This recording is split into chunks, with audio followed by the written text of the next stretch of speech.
नमस्कार, Shubhangi blogs and किचनमध्ये तुमचं मनपूर्वक स्वागत करीत आहे। आजचा विषय तर तुम्हाला कळालाच आहे, पण तो कसा बनवायचा आता आपण स्टेप बाय स्टेपनी बघणार आहोत। त्या अगोदर तुम्ही जर चॅनलवर जर नवीन असाल तर चॅनलला सबस्क्राईब करा आणि लाईक करा, शेअर करा आणि कमेंट करायला विसरू नका। चला तर आता आपण सुकं चिकन सूप आणि भाजी कशी बनवायची हे अगदी 5 मिनिटात बघणार आहोत। तर त्यासाठी काय केलेलं आहे, मी 2 कांदे भाजून घेतलेले आहे आणि एक कांदा बारीक चिरलेला आहे। त्यानंतर 2 मोठे चमचे धना पावडर आणि 1 चमचा हळद पावडरचा वापर करून त्यामध्ये हे चिकन टाकून चांगलं परतून घेणार आहे। आणि त्यानंतर तुम्हाला काय काय वापरलेलं आहे आपण मसाल्यात ते तुम्हाला सांगणार आहे। तर बघा, आता चिकन हे मस्तपैकी हलवून घ्यायचं आहे। चांगलं परतलं की त्यामध्ये काय करायचं आहे, जाड मीठ टाकणार आहे मी। हा आपला आजचा विषय आहे आणि तो पण आणि कुकरमध्ये चिकन टाकल्याच्यानंतर असं वरती खाली करायचं, चमच्याने नाही करायचं। ही आपल्याला ट्रिक त्यामध्ये वापरायचं आहे। आणि हे मी गरम करून घेतलेलंच पाणी आहे, तरी पण मी प्लेटीत गरम करणार आहे। बघा, गरमच पाणी प्लेटीत छान ठेवायचं आहे आणि त्यानंतर कुकरमध्ये टाकायचं आहे। मग बघा तुमचं चिकन कसं होतं। चला आता एकदा हलक्या हाताने फिरून घ्यायचं आहे आणि मगच आपल्याला कुकरचं झाकण लावायचं आहे। त्यानंतर मसाल्याची तयारी करून घ्यायची आहे। चिकन म्हणलं का सगळ्यांच्याच तोंडाला पाणी सुटतं, नाही का। मी अगोदरसुद्धा चिकनचा व्हिडिओ टाकलेला आहे। ती भाजी वेगळी आहे आणि ही भाजी वेगळी आहे। ही एकदम साधी सोपी भाजी आहे। आता बघा, मी काय घेतलेलं आहे, खोबरं घेतलेलं आहे, 3 ते 4 मिरच्या घेतलेल्या आहे, हिरवेगार धने, कोथिंबीर आणि लसूण हा घेतलेला आहे, पुदिना, कोथिंबीर, फुटाणे आणि थोडंसं जाड मीठ। आणि हा खडा मसाला मी दळायसाठी घेतलेला आहे ना, हा कोथिंबीर मटण मसाल्याचा वापर करून मी आज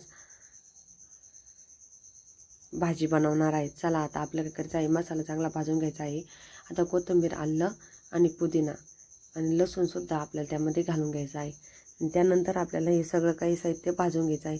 आणि कांदा बघा जास्त काळा होऊन दिलेला आहे, म्हणजे भाजीचा कलरसुद्धा काळा झाला पाहिजे। गोल्डन ब्राऊन कलर कसा आणायचा भाजीला हे तुम्हाला मी आज शिकवणार आहे।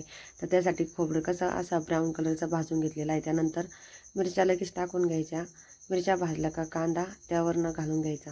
कांदा चांगला तेलात परतला की चांगली तरी येते चिकनला। चिकनची भाजी करताना मसाला परतताना सगळ्यात जास्त काळजी घ्यायची की मसाला हा व्यवस्थित परतला गेला पाहिजे आणि तो करपलासुद्धा नाही पाहिजे। नाही तर जर मसाला भाजताना खोबरं करपलं तर भाजी सगळी करपल्यासारखी लागते, याचीसुद्धा आपल्याला काळजी घ्यायची आहे। तर आता आपला मसाला सगळं काही भाजत आलेला आहे। सगळं झाल्यावर आपले हिरवेगार धने त्यावरनं घालून घ्यायचे आहे। धने खूप पटकन भाजतात म्हणून त्याची मी शेवटी टाकलेली आहे ना। आता आपला मसाला तयार झालेला आहे आणि तो मसाला झाल्याच्यानंतर आपल्याला खडा मसाला त्यामध्ये घालायचा आहे। आपल्याला थोडी स्पायसी भाजी पाहिजे, त्यासाठी खड्या मसाल्यांचा वापर केला आहे आणि घरगुती पद्धतीचा हा मसाला आहे। मी कुठल्याही प्रकारचा मसाला वापरणार नाही। कोथिंबीर, चिकन मसाला त्यामध्ये घालणार आहे आणि लगेच आपली भाजी तयार करून घेणार आहे। तर चला आता सूप तयार झालेला आहे आणि सूप कसं बनवायचं आहे मी तुम्हाला अगोदरच शिकवलं होतं। आता यामधला जसं आहे तसंच आपण वाटीमध्ये सूप काढून घेणार आहोत आणि लगेचच इकडं फ्रायची कढई पण ठेवलेली आहे आणि भाजीची सुद्धा ठेवलेली आहे। एकाच वेळेस 3 पदार्थ तुम्हाला एकाच रेसिपीत मी सांगितलेले आहे, ते तुम्ही व्यवस्थित बघा आणि असे नक्की ट्राय करा। चला आता आपला तो मसाला टाकलेला आहे, त्यात थोडीशी धना पावडर आणि थोडीशी हळद पावडर घातलेली आहे। एकच मसाल्यापासून चिकनची भाजी बनवणार आहे, ते पण इतके उत्कृष्ट की बस। तुम्ही अगोदरच मेनू बघितलेला आहे कसा झाला होता आणि किती मस्त आपली भन्नाट तरी सुटलेली आहे। भाजी तुम्ही अगोदर बघितलेली आहे, पण ती कशी बनवायची आपण आता आपली भाजी अंतिम टप्प्यात आलेली आहे। भाजी परतत काळा मसाला परत असेल तरी सुटायला लागली का लगेचच चिकनचं सूप त्यामध्ये घालून घ्यायचं, म्हणजे भाजी एकदम मस्त होते। बघा आता तरी किती छान प्रकारे सुटलेलं आहे, सगळ्या साईडनं तेल सुटलेलं आहे मसाल्याला, म्हणजे एकदम परफेक्ट आपला मसाला परतलेला आहे। इकडं आपलं चिकन फ्रायची सुद्धा तयारी चालू आहे। तोच मसाला मी यामध्ये घातलेला आहे, पण यात थोडीशी मिरची पावडरचा वापर केलेला आहे आणि सुकं चिकन असं काढून घेतलं आणि त्यामध्ये लगेच घालून आणि थोडंसं सूपसुद्धा मी मुद्दाम त्यामध्ये टाकलेलं आहे, कारण ते जास्त रुचकर लागावा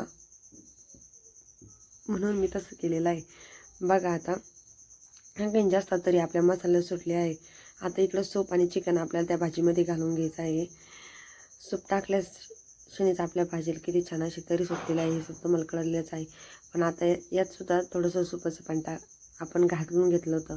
बघा तुम्ही, थोडंसं तेल आणि पाण्याचा वापर आहे तोपर्यंत ते तसंच ठेवायचं आहे. हलक्या हाताने तिकडं परतून घ्यायचं आणि इकडेसुद्धा चमच्याने फिरवून घ्यायचं आहे. आता मिक्सरच्या भांड्यात मी कोमट केलेलंच पाणी घातलेलं आहे आणि तरी तर बघा आपल्या चिकनला कशी सुटलेली आहे.